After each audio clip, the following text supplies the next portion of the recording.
Hello and welcome to Revelation TV Presents. In today's programme we'll be discussing the new Hollywood blockbuster known as The Darkest Hour, and to discuss this remarkable film I'm joined by Dianna Fletcher, who's a radio host and broadcaster. Welcome to the programme. Thanks for having me. You're very welcome. Can you share a bit about your faith, how you came to faith in the Lord Jesus Christ and how he led you into broadcasting and entertainment? Well, that's a very big question. I am fortunate enough to have grown up in a Christian household. My family are ministers, my parents are ministers, and have done some really notable things in their remarkable lifetime. So I got to grow up in a church environment, which has been so fun. I'd say probably actually the challenges for me as your typical pastor's kid might have come a little bit later, where you are kind of reevaluating your faith at a certain age, maybe around 18, 19. Is this for you? And just really ensuring that you stay connected with the local church can be also really hard for various reasons. So I think it's the same kind of story that so many kids like mine have had. But when I was 13, there was a couple that my family knew through our local church who in their retirement decided to start a local Christian radio station. We lived in Copenhagen at the time, where my parents were missionaries basically to Europe from Australia. And so this couple started a local radio station and asked me and a girlfriend if we would do some radio programs for young people. So we were 13 and they put us on the air live with very little training. And I just kind of took to it like a duck to water. So I've been really fortunate to know from a young age that my faith was important to me, even though you have to, I suppose, evaluate, make decisions along the way, have a real experience, but also I've been privileged enough to know what I want to do with my life, not just to work in broadcasting, but also to work in faith-based broadcasting.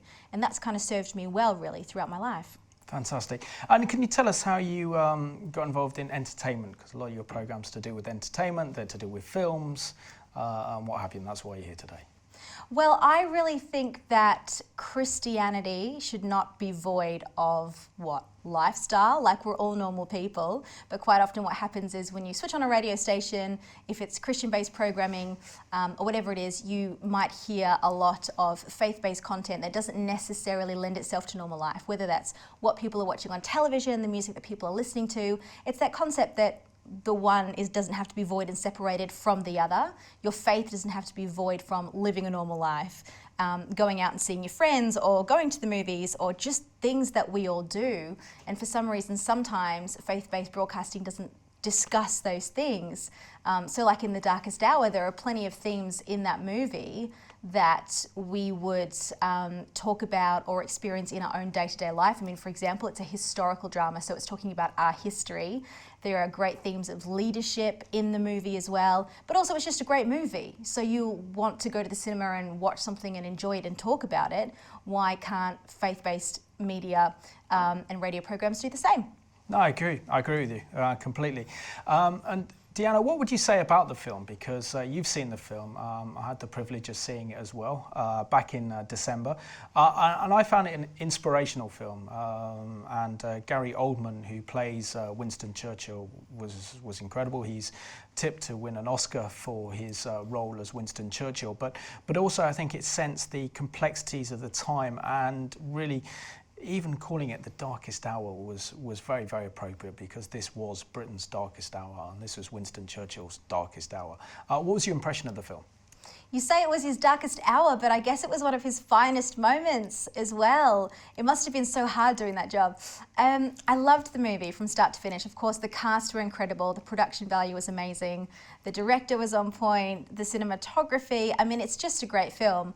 You mentioned already Gary Oldman doing so well on the awards circuit for the movie with the Golden Globes and the Critics' Choice Awards. Even after, in the past, he said all sorts of negative things or gotten into disputes a little bit with the people that make the Golden Globes happen. They still gave him an award this year, and it's so justly deserved. I have to be honest with you, I didn't quite understand at first, because I went to the red carpet premiere and Gary Oldman and the cast were there, and I just sort of thought to myself, Gary Oldman's in this movie.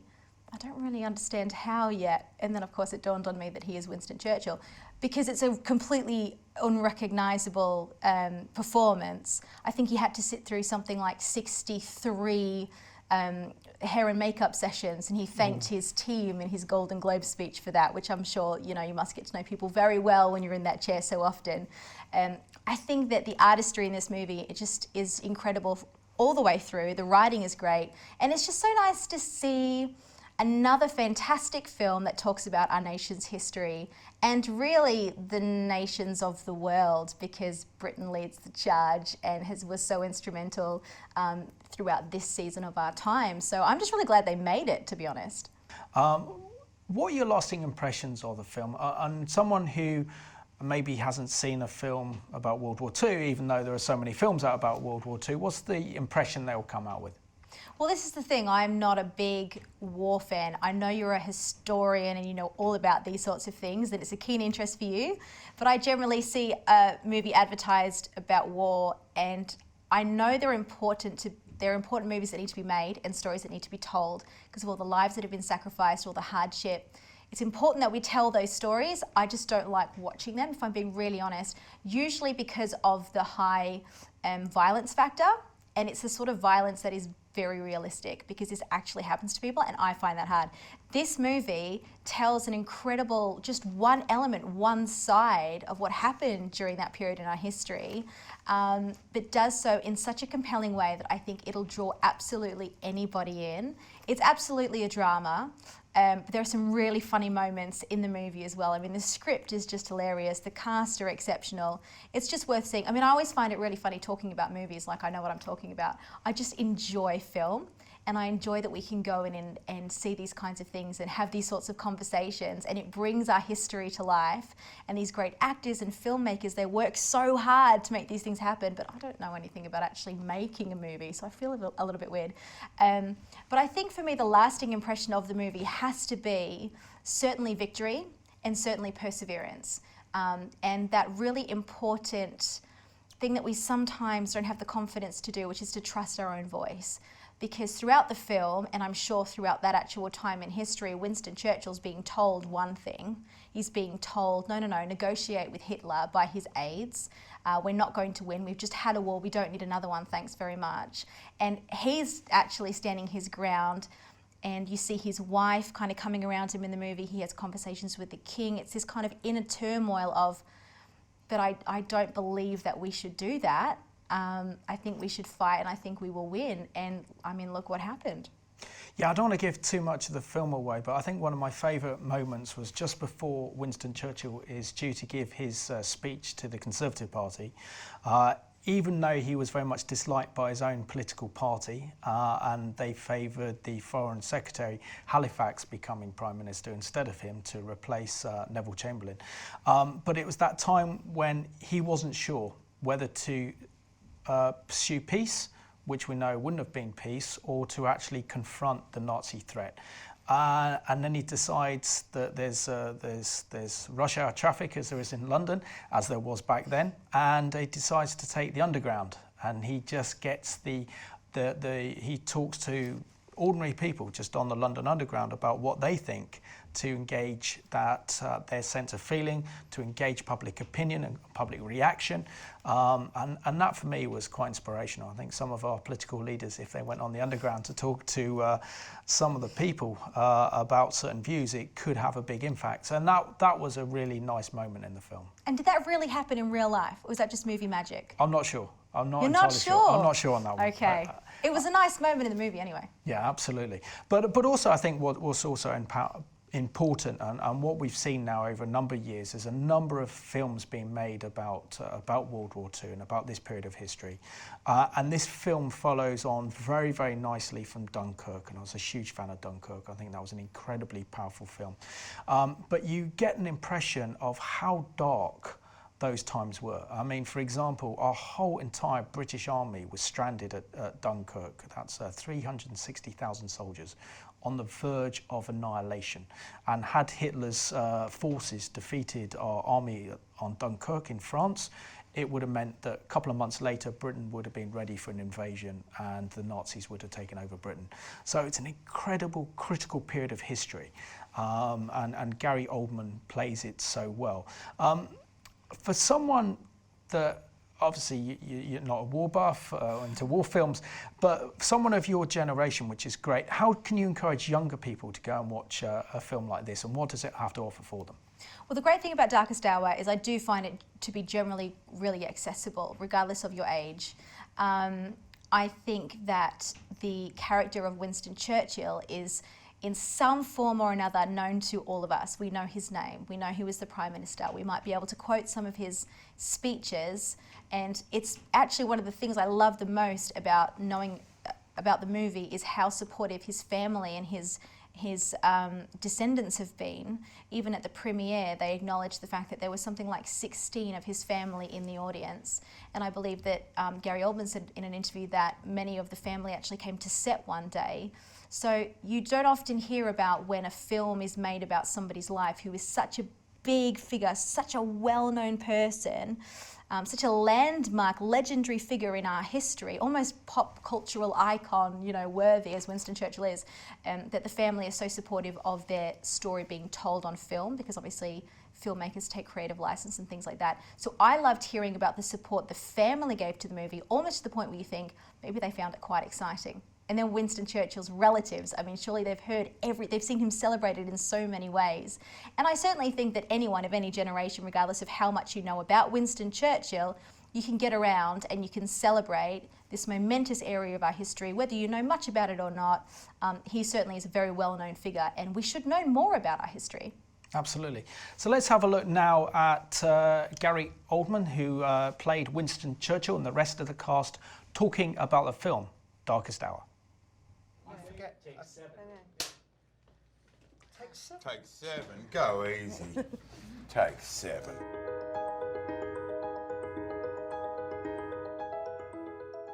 The elevator pitch is how Winston Churchill went from a derided outsider to saving the world. Brilliant. Yes. I don't know what's an elevator pitch? Well, that means we get in an elevator together, we're going up 2 floors, and one exec says, so tell me what it's about. It's like we're going back and watching The Player. Is that what it you know, that 25 words. So tell me, 25 words or what? It's the tweet. Yeah. That was very good, by the way. That was brilliant. Very good, yes. There you go. There it is. He stands for one thing, and one thing only, himself. Why have I been forced to send for Churchill? His record is a catastrophe. Ben and Kristen, what was your first reaction when you saw Gary in full hair and makeup as Winston? Well, it wasn't Gary anymore. It's this Winston Churchill has arrived is in the house. I mean, it was quite extraordinary. I remember when we were doing the rehearsals, there was a man who runs the archive, the Winston Churchill archive, and there was a board of photographs that you'd taken with the photographer of you in costume, in all your gear. And he went up to these photographs and studied them quite carefully and said, these are extraordinary, where did you find these? I said, well, they're ours, actually. We invented them. It was I was very excited about that. I think it may have been Doug who said, oh, there's some family to see you, or here, not to see me, but visiting the set. And I said, oh, terrific, some of the Churchills. I said, oh, great, and they said, yeah, there's about 17 of them. And they all introduced themselves as Churchill. Like, hello, my name is Henry Churchill. Yeah, hello, I'm Isabella Churchill. Hello, Yeah. I'm Peter Yeah. Churchill. Germans have encircled 60 British and French divisions. We are looking at a collapse of Western Europe within the next few days. How long have they got if we don't rescue them? Maybe 2 days. We would need a miracle to get our men out. So a lot of critics, when the reviews came out, they said it was a beautiful companion piece, coincidentally, to Dunkirk by Chris Nolan. Have any of you seen it, and what do you think about that? I was worried. When I heard that they were doing it and we were already making this movie, I was kind of a little bit worried, and I wondered whether we might overlap at all. And I was relieved to find when I went and saw the movie that, one, it's magnificent, and 2, there is no overlap. In fact, It's a companion. it's a companion, and in a way, an audience, can get stuff from our movie that they don't get from Dunkirk, and vice versa, and that's great. But critically, our film isn't about Dunkirk or about principally about the planning of the Dunkirk rescue. It is about whether or not Britain should do a peace deal with Hitler. Dunkirk is a small element in our film, so there's a big point of difference there. Yeah, definitely. Yeah. Sort of like having really expensive second unit, isn't it? We are or they are.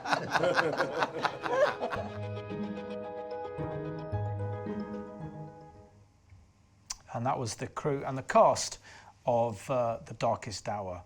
I have to ask you, when you see the crew, and this is something that they can be very proud of, this film, and isn't it great to see a number of British films emerging after the last few years that tell something about Britain's history and Britain's narrative, particularly during World War II? For sure, absolutely. The more British films, the better. And I love that this movie has been sweeping awards season in 2018. Apparently, Kristen Scott Thomas, who plays Winston Churchill's wife, now I don't know why, but apparently she had to be convinced or kind of called back on more than one occasion. And it was either the producer or the director that was saying at the premiere, we had to convince her to do it, but I'm so glad she did. I don't know what the hesitation was, but the film wouldn't have been the same without her, because that's another figure that's important to this story, I think, is the family around Churchill. Absolutely. And also the role of the king, who was sceptical at first, but then came around to the idea that the only person that could possibly strike fear into the Nazi regime and Hitler himself was Winston Churchill, and so therefore he decided to stand with Churchill, despite the fact that he was advised not to. Absolutely. And in terms of this film, obviously once you see the film, it tells and portrays that very important period of history of the summer of 1940. And of course, we now look back and see that Hitler was defeated by the decisions made by Winston Churchill and to actually stand alone against the Nazi threat. Isn't it important also with this film that the older generation should go out and watch this film, because obviously they'll remember, some of them will still be alive and maybe still remember World War II, and others that their fathers and their mothers served during World War II. Oh, absolutely. I mean, I realise all my stories are coming from the premiere. I apologise. But just in front of us, when we were sitting watching the movie, because at an event like this, many war veterans were invited to be there.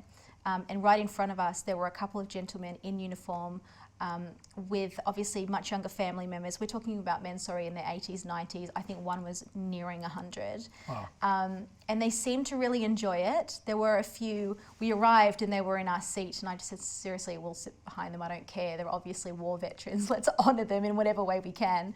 And we were sitting right behind them, some young people in our early 30s. So yeah, I definitely think it's generational, and I love that this movie, at least in my I don't know, limited or naive view, certainly honours the generation that's come before us. Absolutely. And also, Joe Wright, the director of this film, has done an incredible job with the cinematography and some of the sets and some of the scenes and the lighting and stuff as well. And that's compelling, and particularly as he brings London to life as it would have been in the summer of 1940. Oh, one of my favourite parts of this movie is just the set design. The set design, the set design, and the set design. I mean, we went to Horse Guards for this movie, where other films have been, like Bond and things like that have been made. We saw some of the underground war rooms. I mean, we really, like you said, he brought London to life as it would have been in that area. And the scene on the tube, so old school. I mean, nothing of the tube that I've ever seen looks like that now. So it was just wonderful to see such a period drama come to life in such a way as well. And what can we expect of the award season? We've seen that Gary Oldman is tipped to win the Oscars. Do you think he'll win an Oscar for this film?